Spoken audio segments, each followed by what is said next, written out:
membahayakan saudara kita. Enggak apa-apa Bu, ya, disampaikan dengan cara yang baik-baik. Kenapa? Kalau sayang sama saudaranya, dikejar, ya, dia untuk mendapatkan musibah dan bencana. Antara yang kenapa? Kalau kita tahu, ya, itu membahayakan dunia dan orang banyak. Jangan sampai tunggu musibah dan masalahnya sekarang sebenarnya ya dari itu banyak lebih mengenai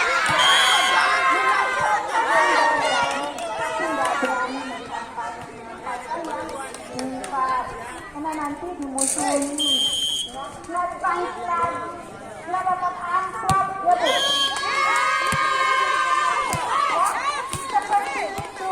Masalahnya di situ sehingga ya dianggap ya sangat tidak nyaman ya. Nah ini yang kita harus ya pahami. Mindset kita itu harus dirubah tuh. Karena semuanya itu karena mindset kita ya. Kita jangan takut ya kalau kita apa tuh diinginin orang tidak disukai orang. Karena kalau kita mencari ridho manusia, ya itu sebentar Bu, ya. Tapi yang kalau kita cari ridhonya Allah, insya Allah itu kekal walaupun ya 1000 manusia memusuhi kita. Tapi masih dengan cara yang baik, ya tidak yang keras, kasar dan mempermalukannya. Kenapa? Tunjukkan sayang kita kepada mereka ya, bahwa kita tidak mau itu membahayakan ya, jadi tanda sayang seorang muslim kepada saudaranya dengan mencegah mereka dari berbuat munkar ya. Banyak saja seorang yang tidak paham sehingga ya apa Bu?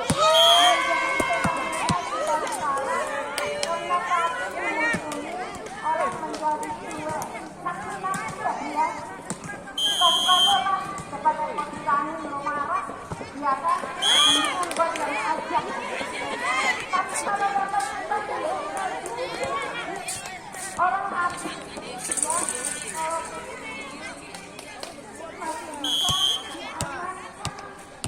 kalau tidak itu bisa membakar seperti terjadi ya, menyampaikan ya amar ma'ruf.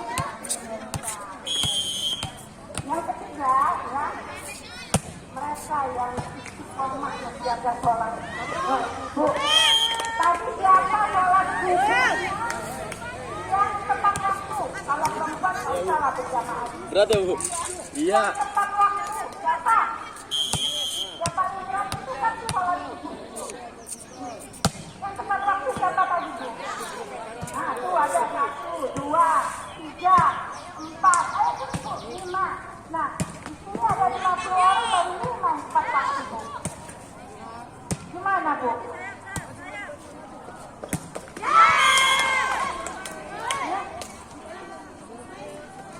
Salah satu ciri orang yang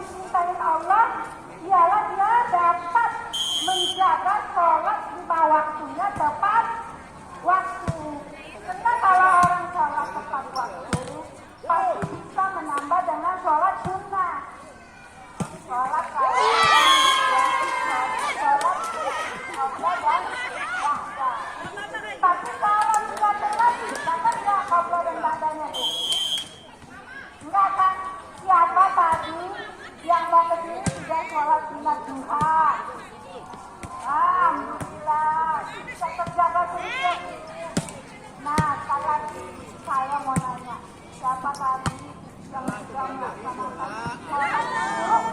Ayo. Nah, sholat subuh itu setelah sholat subuh. Kalau mau ngambil enaknya 1 jam setelah sholat subuh lebih ya. Sholat subuh.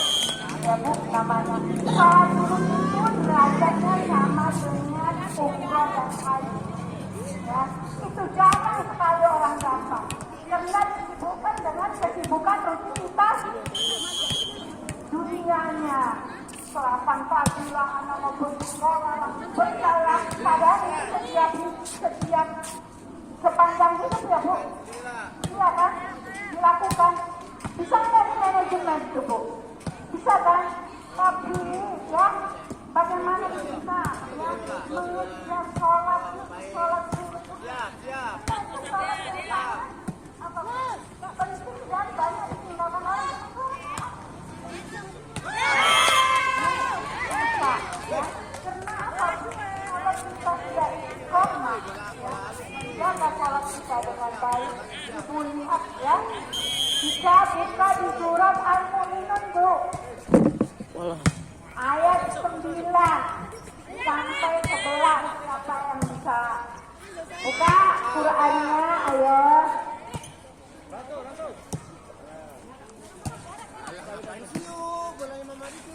Al-Mu'minun, Ibu. Al-Mu'minun surat 23.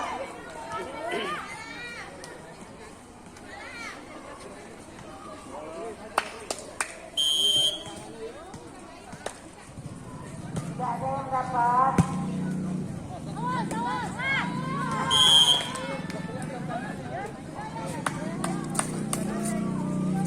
Ayo, siapa yang udah dapat Bu?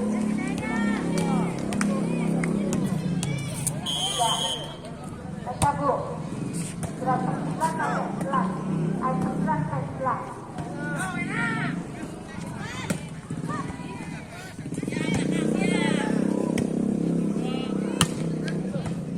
Coba artinya Bu.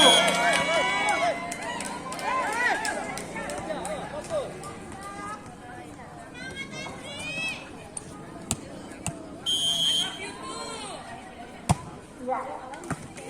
Siapa orang yang mendapatkan 3 itu? Yaitu, ayo Bu kita baca ya. Serta orang-orang yang memelihara sholatnya, maka itulah orang yang akan mewarisi ya surga Firdaus. Mereka kekal di dalamnya. Ya, itulah orang yang menjaga sholatnya, orang yang mendapatkan surga Firdaus dan mereka kekal di dalamnya. Mau nggak Bu? Surga Firdaus itu tidak berkali tinggi ya Bu ya, seperti itu. Masya Allah. Kan surga itu macam-macam Bu, tapi yang paling tinggi itu surga Firdaus. Mau nggak Bu? Itu adalah sholat kita. Jadi jagalah sholatnya dengan baik. Istiqomah terus menjaganya, ya, karena memang mempertahankan suatu kebaikan, ya, mempertahankan, ya, ketundukan dan ketaatan kepada Allah itu banyak godaan, ya, apalagi ibu kalau setiap hari, ya, malas kan Bu bantu tadi, ya kan, seperti itu. Terus ya, bagaimana ya menjaga itu semua supaya tetap baik-baik saja. Terus yang keempat Bu, orang yang mendapatkan rahmat Allah itu orang yang menunaikan zakat. Menunaikan zakat. Ibu zakat itu menunaikan sesuai dengan sistemnya. Kalau ibu punya emas, emasnya sudah 85 gram, dan sudah kena 1 tahun, ya, boleh dipaksa, disedekahkan, ya, semua hartanya. Kenapa? Karena orang yang menginfakkan sedekah dan zakatnya kepada Allah SWT tidak akan sedang orang yang sedang berpesan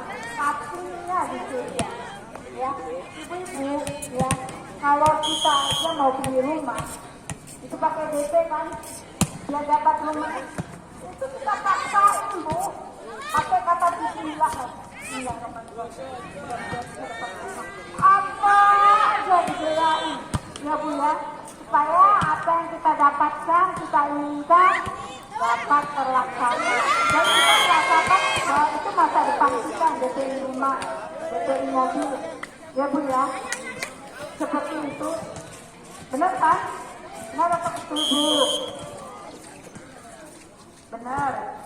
Nah, kenapa kita kalau mau bayar ya infak sedekah itu kok ngawat ya, kok berat ya? Kalau mencari infak sedekah itu cari buktinya kita yang apa Bu? Sekarang ada yang abu-abu. Ini ada yang seribuan, ini nggak jelas-jelas apa itu? Antara hijau, kuning, hijau muda gitu ya. Seperti itu. Makanya kalau mau berminta keluarlah yang apa Bu? Paling tidak yang kuning. Karena kan sekarang banyak yang pakai ya Bu ya. Yang biru bisa keluar yang abu-abu. Kita bayar berat banget. Terus yang kuning sama yang merah agak sama. Ya, seperti itu. Padahal ya, itulah ya tabungan kita. Jadi jangan berat ya. Kalau bisa pakai keluarin infak sedekah keluar biru, jangan tukar lagi sama yang abu-abu. Itu udah takdirnya itu. Ya. Sampaikan dengan ikhlas. Mudah-mudahan ini 50 kali lipat. Insya Allah, Allah banyak yang ibu 100 kali lipat. Ya insya Allah seperti itu. Karena tadi hidup berkah, hidup penuh anugerah, hidup penuh rahmat itu adalah orang yang bisa memberikan semuanya untuk Allah. Orang itu ke Allah nggak ada kan? Tapi Allah senang ada orang yang mendapatkan itu, menyelamatkan hidupnya saat itu. Ya, makanya kita kan suka kaji majita saat ini. Ya kan? Nanti ada santunan anak yatim. Ibu, selamatkan mereka itu. Selamatkan dengan adanya pemberian ibu-ibu kasih sayang itu kepada mereka. Ya, itu menjadi ya pembelajaran buat kita. Karena kita nggak tahu lagi kita. Apakah kita satu saat ada kebaikan mereka? Ini kita berada di lingkungan orang-orang baik sehingga mereka apa? Terkelola ya orang-orang seperti itu. Kalau kita di lingkungan yang baik mungkin bisa di jalan-jalan sana ya. Anak-anak itu meminta bawakan selangkah. Iya. Ibu bisa nggak merasakan? Ada nggak tetangganya yang kejadian mintakan selangkah? Itu namanya siapa Bu? Ayo tanggung jawab siapa Bu? Kalau ada sampai ada lima tetangganya berada di depan jalan yang sana nempel-nempel.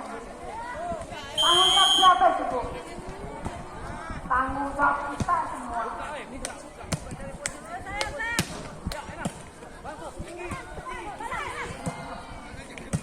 Ya, seperti itu. Jadi jangan sampai ini karena apapun yang terjadi di lingkungan kita, kalau kita tidak peduli dan ada tetangga kita yang masih kelaparan, ya, dan kita kenyang perutnya di malam hari, mereka nggak bisa tidur karena kelaparan. Maka janganlah. Makanya sering-sering berbagi, sering-sering ya melihat kanan kiri, sering-sering ya membantu. Kenapa? Karena itu salah satu ya kunci keimanan kita. Ya, tidak masuk surga seorang muslim ya ketika ada saudaranya, tetangganya masih kelaparan. Ya, seperti itu. Itu hadis yang disabdakan oleh Rasulullah kepada kita 1400 tahun yang lalu. Agar apa?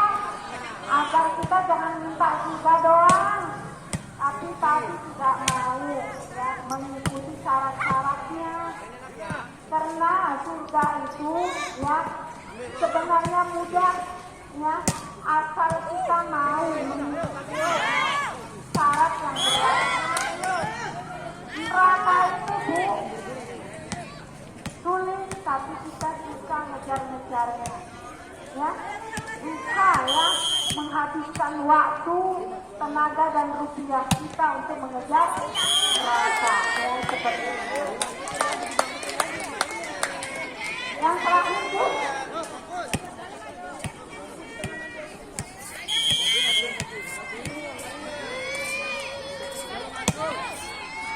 orang yang mendapat rahmat Allah itu adalah ya, orang yang taati Allah dan tidak bermaksiat kepada siapa orang yang bermaksiat itu? Orang yang mengingkari semua datangnya ya, sunnah-sunnah Rasulnya ya. Orang yang selalu ya berbuat dosa dalam keadaan terang-terangan maupun sembunyi ya, itulah mereka yang tidak taat Allah dan Rasul. Ibu-ibu yang dirahmati Allah, saat ini ya kita banyak melihat ya fenomena-fenomena ya, nggak jauh-jauh ya, kita aja Bu ya, di status-status kita itu tanpa sadar kadang-kadang kita membuat hal-hal kecil yang tampak ya Bu, seperti orangnya ya, seperti itu. Dia bilang, lu ada status makan bakso sekeluarga, gua gak beli beras nunggu bayar utang lo ya, seperti itu iya kan, seperti itu ya. Kadang-kadang kita Bu ya bikin update status makan ya kan, alhamdulillah selesai ya, masaknya mudah kok, oblak-oblak bebek ya, seperti itu ya. Ada yang jam pegangan ya Bu, jangan ya, kenapa jangan ganggu selera orang ya. Makanya Bu kalau ada yang kayak gitu udah nggak usah ya. Seperti itu. Kenapa mereka tampakkan di status ya, seperti itu. Ya ini juga pembelajaran buat saya, buat ibu-ibu semua, karena kita itu kan semuanya tidak luput dari dosa ya. Orang-orang yang lemah, yang memang tidak dijaga dari maksud Rasulullah SAW. Kadang-kadang kita emosi ya, apa aja, apa baik, yakin ya, seperti itu. Sekarang kalau tangannya lagi gatal, update Bu, update Palestina itu Bu ya, update yang sesuatu itu, biar orang terbuka pikirannya ya. Karena kalau memang hobinya memang update aja sekarang ya, karena diperbolehkan ya, tapi jangan ambil yang hoaxnya, cek dulu ya Bu, seperti itu. Jadi kadang-kadang orang yang taat Allah dan Rasul ya, terus mengikuti sunnah Rasul. Nah ibu-ibu ini ya, saya selalu mengingatkan ya, ditanya-tanya ya, kalau sunnah Rasul itu biasanya yang enak-enak kita senang, tapi kalau yang udah nempel-nempel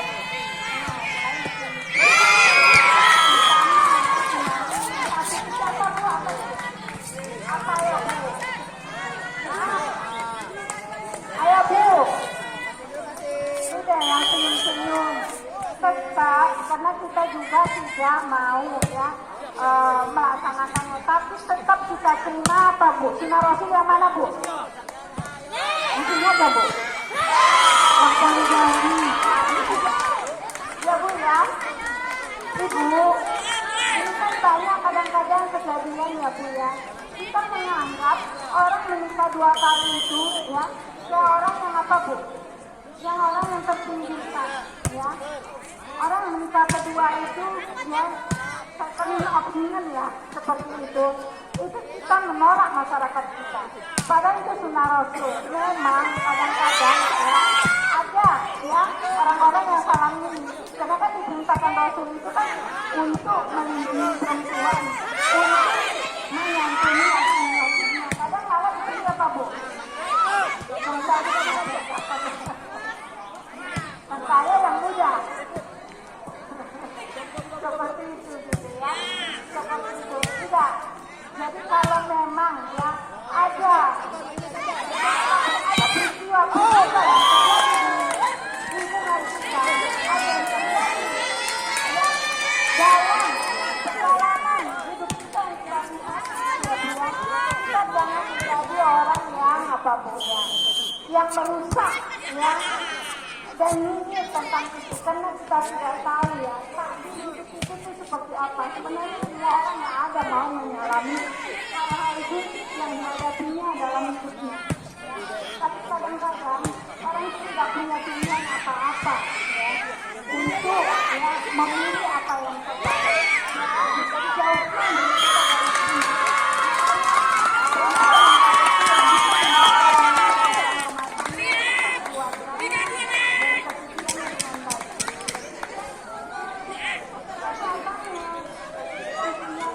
Makanya jangan mendekati zina ya seperti itu. Ibu-ibu ya rajinlah ya menutup auratnya dengan baik ya. Kalau memang yang sudah ya kalau memang menikah dengan cara yang baik, jangan bikin dulu kasus